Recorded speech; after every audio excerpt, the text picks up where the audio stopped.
Many border businesses faced a major economic crisis in the wake of COVID-19, but a new act being debated in the House could give them a helping hand.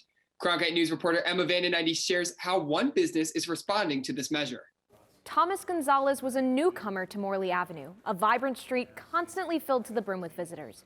His shop had only opened in August of 2019. However, when COVID-19 kept his most reliable customers from coming across the border, his circumstances changed pretty quickly. It was abrupt. It all changed overnight for Thomas Gonzalez of Saharita Bikes. He had just received his Paycheck Protection Program loan from a bank. One day I had sufficient funds in my account in order to do business. But that did not last long. Then I woke up the next morning and saw a negative figure in my account. He had already lost over 50% of his business from the border closure due to COVID-19, but now he had nothing. They took everything out of my account and put it in a negative position. At that point, I told the landlord, I can't pay. I can't do anything. I can't. Olivia Ainza Kramer, CEO of the Nogales-Santa Cruz County Chamber of Commerce, says the border closure has severely impacted more businesses besides Saharita Bikes. Around 25 businesses just on Morley Avenue, they are still closed. Arturo Garino, the mayor of Nogales, says this has a lot to do with their clientele.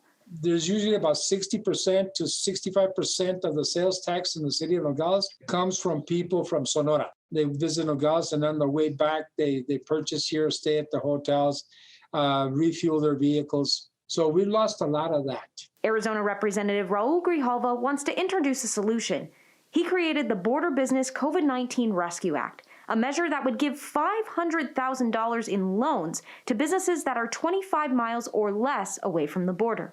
Cronkite News got a statement by email saying, many border businesses saw little or no support from previous relief programs, and this bill would ensure that resources go directly to those that have suffered disproportionately. Yet, Gonzalez is skeptical he will lose the money again if put in the wrong hands.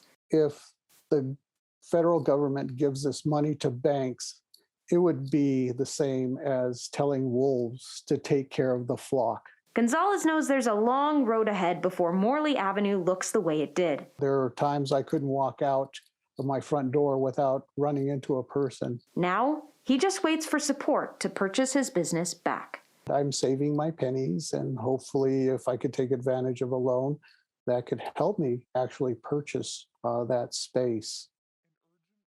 The Border Business COVID-19 Rescue Act is still in the process of being debated by House committees. However, a spokesperson from Grijalva's office mentioned that the representative hopes to add it to another COVID-19 relief measure if it does not pass on its own.